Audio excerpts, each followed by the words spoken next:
everyone, my name's Danielle, and this week we're going to tackle Ahoy by Letter Games, which I think you just had to say is Ahoy! We're going to tackle one of my baking to-do list items and make an island cake. If you haven't seen this before, it's cake, so I'm going to do a vanilla cake in the middle, and then you put a ring around it and fill it with jello. So you want to have this illusion of water around your island, which is really cool. We're also going to make some Rice Krispie trees and some fun decorations, and the hope is to recreate one of the tiles from this game as a lovely island cake. Let's get started. To begin, make your favorite cake as 3 8-inch cakes. I went with a yellow box cake mix, which I made according to the package instructions, except that I always substitute a half a cup of water with a half a cup of milk to make it a little sturdier. Bake until a toothpick in the center comes out with only a few crumbs and the top doesn't jiggle, which was about 20 minutes at 350 degrees for me. Let it cool completely. Next, you want to make a firm saying ganache that could be used between our cake layers and defrost the cake and seal it in from the jello. So the recipe I found used a 2-to-1 ratio of chocolate to whipping cream. I heated 1.5 cups of heavy cream until it started to steam but not boil. Poured over 24 ounces of chocolate. The recipe I found also had you adding 1 teaspoon of salt, and I did 1.5 times the recipe, so I add 1.5 teaspoon of salt after the chocolate and cream had set 5 minutes, and I also add 1.5 teaspoons of vanilla extract. I would not recommend this. It was salty. Either add less salt, or the next time I make ganache, I will stick with the ratio and not add the extra things. Off my soapbox. Let it chill in the fridge until it's firm, or let it sit out overnight. You want to have a spreadable consistency. Take your 3 cakes and level them so they're nice and flat. Put a little ganache on your cake board, or I went with a cheesecake pan. Put your first layer of cake down, then apply a generous layer of ganache. Repeat again, ending with the cake on top.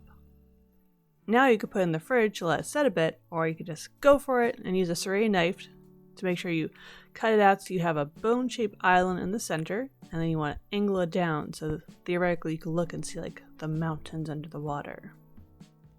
You could take some of the cake mix from now, or for when you leveled your cake, and mix it with a little bit of the chocolate ganache until you get like a Play-Doh consistency.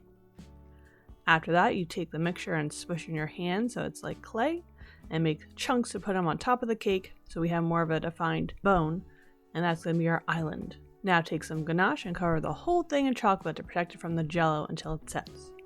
Once the cake is sealed in, put in the cake in the fridge so this way it is set. To finish off using your ganache, get your cake acetate paper ready and cut a piece that is big enough to go around the cake with a little overlap. Technically, I don't think I need one because I'm using a cheesecake pan, but I bought it and wanted to give it a try. If you're using a cake ring, which is how it's more traditionally done, you have to use tape to seal the edges and prevent leaking. And then you're going to take the rest of your ganache and put in a piping bag. Pipe a layer of ganache around the base, and this will add extra seal protection for your jello. Return to the fridge to let it set while you work on your jello. To make our jello ocean, add 5 cups of water, 2 cups of sugar, and 4 ounces, which is about 4 boxes of Knox gelatin to a saucepan. Give it a stir and let it bloom for about 5 minutes. Next, heat on medium-high heat until the steam just starts to come off the top. You don't want it to boil because it will destabilize your gelatin. Remove it from the heat and add 2 teaspoons of citric acid and 3 teaspoons of your desired flavoring extracts. I did 1.5 teaspoons of orange and 1.5 teaspoons of vanilla for a creamsicle type flavor. Make sure you also add some blue gel colors to get an ocean blue. Now let it cool up to room temperature and work on some more components. Ahoy mateys! Why you be here? Subscribe to my channel. Arr! Now it's time to make a batch of Rice Krispies. You only need a small amount so you can pick whatever ratio you want, but you're going to start by melting your butter over medium heat. Once it's melted, you add your marshmallows and cook until the marshmallows are nice and homogeneous. You're going to add in drops of green to your marshmallow, because this is going to be our trees, and then add in your Rice Krispie cereal and give it a good mix. Pour it into a pan that's been sprayed with Pam and smooth it out. You only need a small piece of the Rice Krispies, but my family didn't seem to have trouble eating the rest of the batch. To prep it for your cake, cut out a small oval piece roughly the same size as your island. Use a knife to make it a little thinner and round the edges. If you want, you could use a little green paint to add some more tree blotches, and then you're going to set it aside until we're ready to put our whole cake together. For our skull decoration, roll out some white fondant so it's between 1/8 and 1/4 inch thick. Roughly draw a skull shape and cut out with a small knife. Let it sit out a bit to dry and firm up. Now create the red skull shape using a combination of edible markers and paint. Do the base red layer first, and then let it dry a bit so this way the black doesn't smear it as you add your shadowing and detail. Put it aside and let it dry completely. Time for the epic part. Pour a 1/4 inch layer of gelatin into your pan and wait about 10 minutes for it to firm up. This A, demonstrates that your jello works, and B, it lets you see if there's any leaks and make sure that your large amount of gelatin doesn't leak out of your pan. Pour the remaining jello into your pan until it reaches the shore of your island. Let it sit in the fridge overnight. When you're ready to complete your creation, remove from the fridge and carefully remove the layer of plastic from around your cake.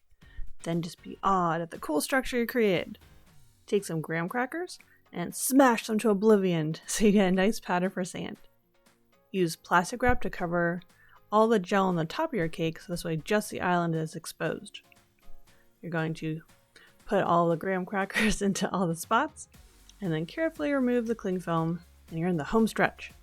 Grab the Rice Krispies and place it on top of the island, and you want to take some little tiny extra Rice Krispie pieces to put around the island since there's a few baby islands. As a final touch, use edible white paint to add lines for the waves around your big island and little islands.